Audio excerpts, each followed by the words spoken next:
Man, we had some comments that were made by a former running back of this parish about a coach that has not been of this parish, but I feel like he's been coaching long enough that we always show him a little love because he was across the state. So we're talking about L. Bell, Le'Veon Bell's comments about Super Bowl winning coach Andy Reid. I believe my taco meat friend over here got the coach ready. I do. We don't want to misquote my man. I do. We don't misquote. So if you are ready. Well, the headline reads, from Le'Veon Bell, I'll never play for Andy Reid again. I would retire first. So the context for this, probably a lot of people know about this story, but the context came that Le'Veon Bell was commenting on an Instagram post about a McDonald's order where they were ordering a bunch of hamburgers. $700 worth. $700 worth of hamburgers? Yeah, and Le'Veon posted a comment about the post, and then several people just started asking him a question. And I don't know what the initial question was, something about the Chiefs coming back, playing for Andy Reid, but that's what he said. I'll never play for Andy Reid again. I would retire first. But then there's levels to this story because levels to it. I love the levels. Everyone reacted. This is life, man. There's a react to the react to the react to the react to the response. Always. More reactions. Always. But then Le'Veon... Gotta have rebuttals. Yeah, basically, Le'Veon reacted to the reactions, and he says, I said what I said, and I don't regret at all what I said. For those who have a personal problem with me because of what I said, that's fine. You have your right. This is all fair. This is true. Just understand, I also have my right for how I feel about my personal problem with dude because of what he said to me. Okay. Never did I say I didn't enjoy my time in KC because I love my time there. Now this one's interesting and was probably the closest locker room full of players I've ever been around. I enjoyed my teammates, the city, food. You weren't even here that long. Boy, stop lying. I'm so sorry. All right, go keep going. I enjoyed my teammates, the city, food, the fans, just about everything in KC. And then he says, I'm not about to get all in depth on why I feel the way I do, but I have my right to feel the way I feel. The only thing I would change is commenting on how I really felt on social media. I'll admit that's something I could have and should have kept to myself, and I apologize about that and that only. I don't regret what I said because that's how I feel. No, there's a lot of I feels in here. Okay. He's feeling. So you can love me or hate me. I'm going to be fine regardless. I'm just giving you a small version of my point of view, why I said what I said. So there's that. There's another level to this. It's another level? Yeah, do you want the extra level? Give me the extra level before we go, before we start deep diving into all these. Because I'm sure, I think I saw something where like Kelsey, did Kelsey say something back? He might have, but the main one is Honey Badger. Tyrann Mathieu on Le'Veon Bell. Someone asked him on Twitter, That social media do it. Yeah, dude, this is hilarious. I guess it's just hilarious. It's like a soap opera out here. So, yeah, it was the headline on Twitter where it says, Le'Veon Bell will never play for Andy Reid again. Someone quote tweeted it and said, wonder what made him say this. And then Tyrann Mathieu responds to the quote. I can't even take myself seriously. Going over quote tweets, he said this, and all that. Anyway, Tyrann Mathieu says on Le'Veon Bell, these fellows will blame everybody for their lack of success. That's how I know I'm built different. Oh, that's what we doing now? So this is... Oh, man. Why we got to... That's the story right there. So nuanced. Oh, man. I'm so torn. Oh, I don't like these scenarios, but we're going to dive into it. What is your react to all the reactions? I'm always torn because it involves a player that I share the locker room with. So, we have that tie. It's a little bit different compared to just commenting on someone else. But in terms of just the initial him saying what he said about not or never wanting to play for Andy Reid, it could be as simple as what happened with Debo here his last year. Hey, Debo, we want you to come back. We want you to be the guy opposite of Bud. We're going to draft TJ Watt. TJ will start at the beginning of the season. After that, you're going to take over midway through, and we'll do like we've done the past couple of years. TJ plays extremely well. Things get changed. Debo gets upset. We know how the exit happened, right? It could have been a similar thing with L. Bell. Andy Reid calls him up. Hey, L. Bell, man, you come here. You're going to be a focal point of this offense. You see, we have a young running back in terms of Clyde Edwards. But outside of that, we still don't have a ton of depth, a ton of proven productivity. You come here, you're going to at least be a part of a rotation, or you're going to get a chance to be the starter. It could have been as simple as that. and then he gets here, and for whatever reason it may be, Clyde playing well, L. Bell struggling, or however you want to word it. But I don't even think L. Bell struggled because we said he didn't 4 struggle. yards of carry, and it's not even like Clyde ran away with it. His best game was the first game. Seriously. But they started bringing in this Williams dude. And it wasn't the Williams that was in the Super Bowl. It's another Williams. Different Williams. Mm-hmm. So I could see, if that's the case, then you could kind of see. Yeah. Honestly, that's probably the most likely scenario. Yeah, so that's how I took it when I mean, not even hearing these comments, but just seeing how it played out last year, that was kind of how I looked at it. But then I do agree with L. Bell in terms of him saying like he doesn't need to apologize, but putting it on social media. This is why we always feel like it's a catch-22 of social media. We always talk, hey man, we want to hear the candid. We want to be more truthful. We want to hear what the players really feel, not cookie cutter responses.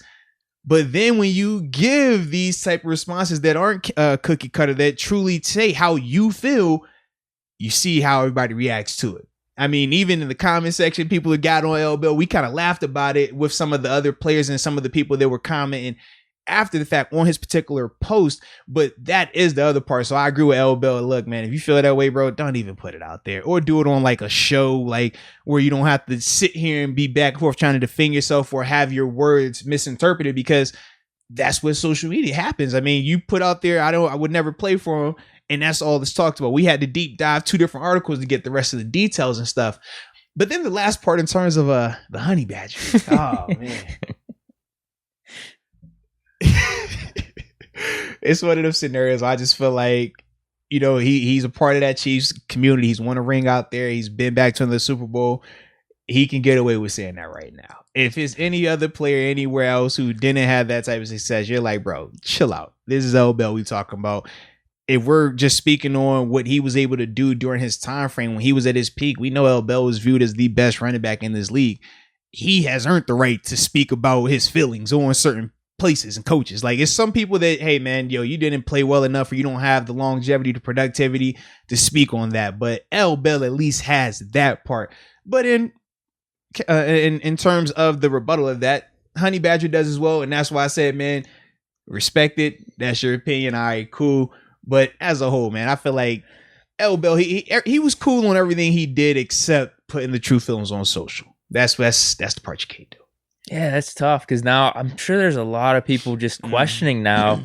All right, little bit of a problem with Pittsburgh and how things played out. Right. Whether it was rightfully so, and we talked about this. This was about money. He was looking out for himself. He went about it a different way, but I don't think it was completely out of bounds the way he went about it. But now, if you look back, though, there was something about the Steelers' offensive line. Mm-hmm. Remember, like week 1 or 2, like they kind of got on him, like, man, like Bell, we thought he was gonna be here. Yeah, like now we're just going with Connor. They started to put the energy out there towards L. Bell. Yeah, so this is what I mean. And then with how the Jets scenario played out, and now the Chiefs scenario, now I think could potentially people be putting stuff together. It's like, man, like is Bell wrong in all these scenarios? Where it's like, I don't really think that. I think the Jets scenario really screwed him. I think that's what happened. The Jets scenario definitely screwed him because it worked out from a money standpoint. That part you can check off. And that's why we always say when you're talking about this scenario is layered.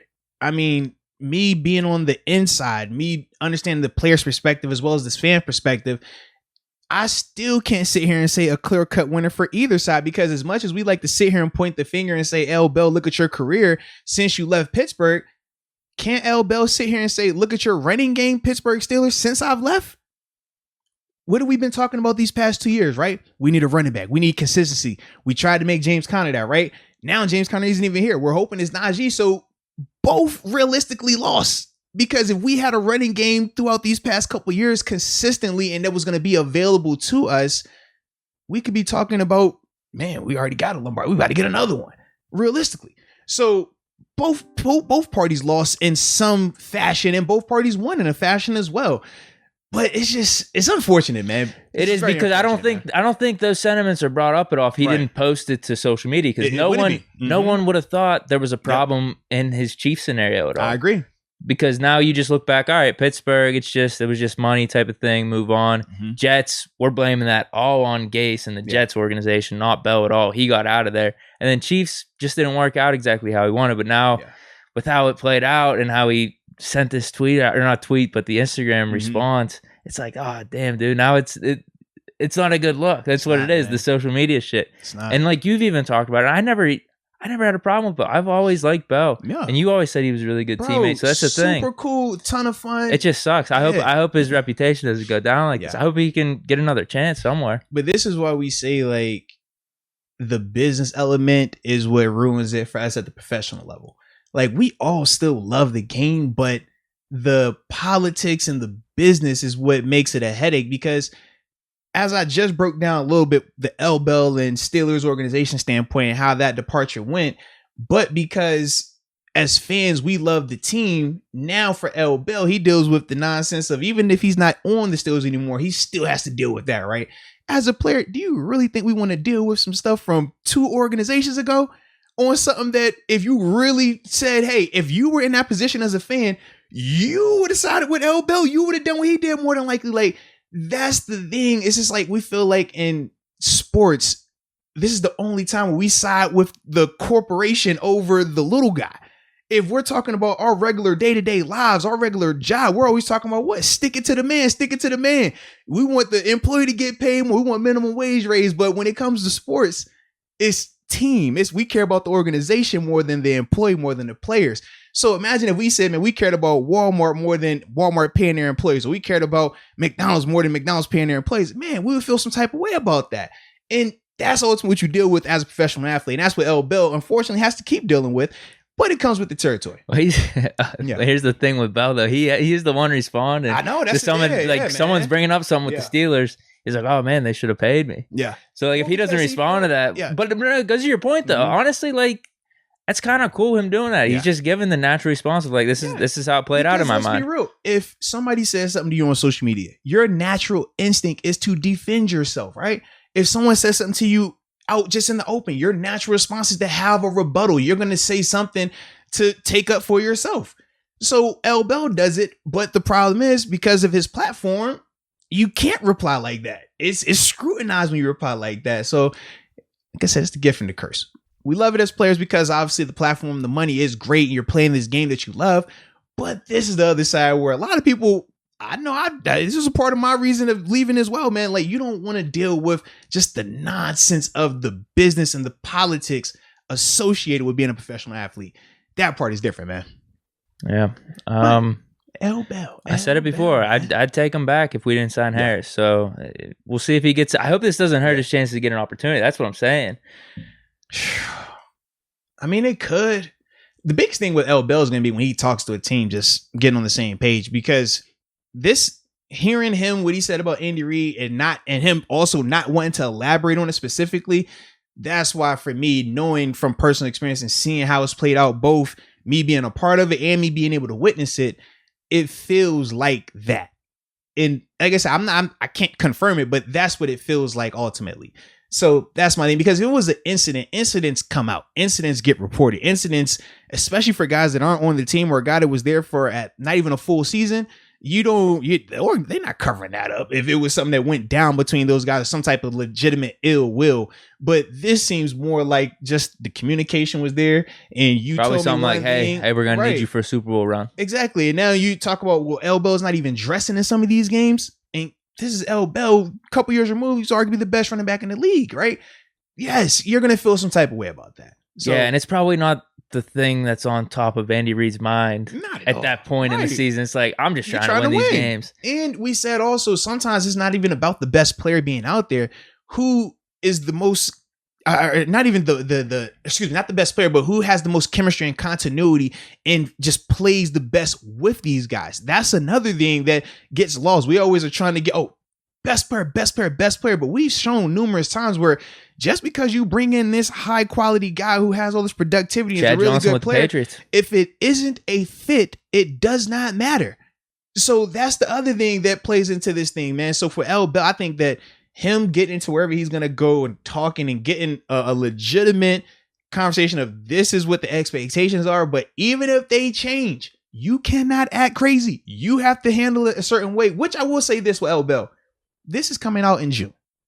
He felt like this during the season when this was going on. Not once did we hear anything pop up. So that's my other thing when it comes to guys like L Bell who have gotten bad raps and called selfish players or me guys. it's like clearly he couldn't have been that bad or that selfish, because you're not going to sit there for as long as he did last year, playoff run as well, and just be quiet if you were that much of a locker room cancer and things like that. Yeah, because at this point, he's obviously not going back to the Chiefs, so that's not hurting them at all. Exactly. It would have hurt way worse if this is popping up in January, like I'm not getting my touches and shit. That would have been storylines heading into Super Bowls and the AFC Championships. And if he was a selfish guy like we like to paint him at times, that's what he would have done. He would have said right then and there, I'm not happy. I want the ball. I've seen players do that. Seen it. It gets awkward at times, but it happens. L. Bell didn't do that. L. Bell was chill. You didn't see L. Bell throw anything on the sideline. We didn't hear about L. Bell talking back to anybody. We didn't hear about L. Bell not showing up to practices. We didn't hear about none of that. None of it. So that's my thing, man. Yeah. And now we just know he's not going back to the Chiefs. Absolutely. Really? I mean, yeah. Now, Rod Dallas says he's going to end up in Cincinnati. Zach Battle says he's going to Oakland. Whoa. No, not Oakland. They have too many running backs. Vegas. They have too many running backs. Oh, I'm just saying, man. I'm just saying. I don't know what team.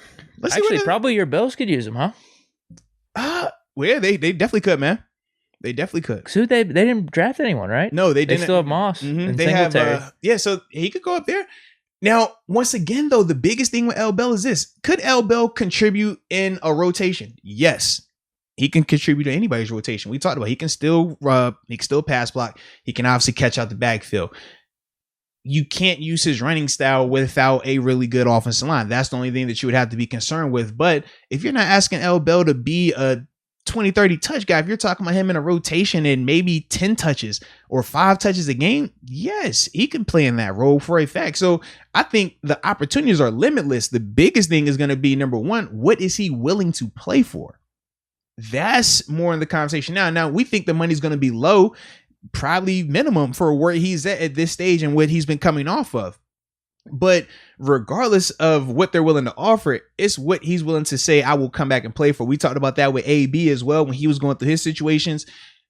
That is because a lot of people just assume that because the NFL is going to offer it and that's all they're offering, guys are just so hungry they're going to do it. You got to remember, L. Bell has made a ton of money. So even though we like to make the jokes, oh, he's going to be broke in a couple years, look what he's spending on. It's hard to run through that many millions of dollars, baby. Okay. That's all I'm going to say. Now, we're not saying that he can't do it, but it's going to take a lot of work for him to do it. All right. And hopefully he hasn't done that. Hopefully he never runs out of that money. But he is in a position financially where if he says, I don't want to come back and play for this, he can definitely do that. And the reason I say that is because I know where I'm at financially. And I say that. And he made a ton more money than me. So for a fact, he's in a good position. If he doesn't want to come back and play for the money that they're offering, he can sit out and wait. He has that luxury as well. His best strategy might be, and this may be what he is doing. You know, running backs are going to get hurt. Absolutely. Why don't you wait? Just wait it out. And then maybe a whole starting role can just open up for you week 2 or 3 in the middle of the season. Now, it's not like he hasn't done that in the past either, where he just skips our training camp, shows up week 1 or 2. Right. Maybe you have a little slow start, but he's shown that that's what I mean. I honestly think Le'Veon Bell could still do it, but depending on the opportunity and whatnot, we'll have to wait and see. Absolutely, man. Because you're right. He may not just want to come back for vet minimum, do the whole 5-10 carries thing, and then now his reputation looks even worse. Yeah. So who knows? Who knows? I think that's what he's doing, though. I think he's going to wait it out a little bit. It would make sense. We've seen that with Richard Sherman this offseason. Think of the running backs they had starting last year. He could have gone to a few scenarios like the Dolphins, even us, where he would have been like the starter. He chose Chiefs, where it would have been, we thought it was going to be a 50-50 split, which it was for a good majority of the time. Then all of a sudden it just petered off. Yeah. But I think that could be a pretty decent strategy. So if you're L. Bell, man, you still are good. The biggest thing is you just got to make sure that whatever situation you go in, it has to be right this time, because now exactly your reputation on the line. Between your reputation, between the lack of the elite level productivity that we were accustomed to with you, this is that stage where it's make or break time for you. All of a sudden you jump on a team that's kind of in contention, their star running back goes down, you come in and like you're the main guy, you lead them into the playoffs, have a bunch of amazing runs. All of a sudden you might have locked up a 2 or 3 year deal for yourself in the offseason. Yeah. So I think that's what he's thinking. I think me and Bell are on the same page. Coming to Pittsburgh?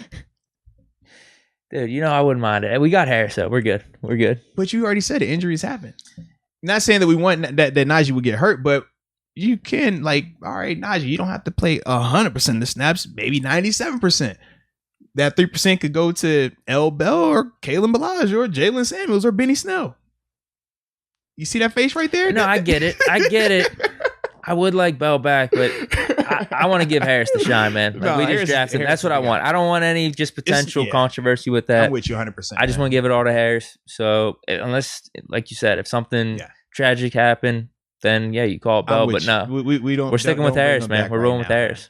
As a rookie like Harris, man, you don't want anything that can deter him or alter his growth, because we want him to be the guy. Clear cut, no conversation. Eric Winslow, I'm with you, man. He's too toxic. Not saying that he's toxic in the sense of he's going to come in and be a cancer, but toxic in the vein of, if he is in here with Najee and he's talking about he wants to be the guy, or what, this is how I would do it and things like that. We don't need that, because he's still going to be looking at Najee like, I can take you. And that's the difference. At certain stages of your career, you look at guys and you say, hey, you know what? Man, when I got to my, 8th and 9th year, I'm looking at TJ and Bud. I'm like, you know what? I might feel like I do certain things better, but as a whole, I know what you are. I know what this is. All right, I'm going to take this mentorship role on. L. Bell is not there right now. L. Bell is in the role of, I still want to prove that I'm the guy. And if you're still trying to prove that you're the guy, we don't want that around Najee. Najee is the guy. We don't want any negativity around that man. So, definitely. Roger Peavy. What you got? Bell's still the truth. Give him a good opportunity. Watch, he's going to ball. Okay. We should have paid him. Offense hasn't been the same since he and Brown left. ... Shout out to Roger, first off, for the love. And we did hit on this as well. We talked about that departure in terms of both parties losing out, right? We said our running game has struggled mightily since he's left. Obviously, we can make the same case for AB, even though both left under similar yet slightly different terms. But as a whole, man, I don't know if L. Bell still is the L. Bell from then. I personally don't think he is. I think he still can do good things and be effective. But I think it has to be the right situation in terms of the usage, in terms of the O-line around him. Not saying that he was solely a product of the O-line, because that's not the case either. The O-line helped L. Bell and L. Bell helped the O-line. Hey, you saw what happened when he went to the Jets. Yeah, absolutely. So you need an offensive line. Yeah, we also saw our O-line and how they didn't look as great when they didn't have L. Bell back there running it every time. So that's the thing. Like, everybody lost out. Some people won, but a lot of people lost out.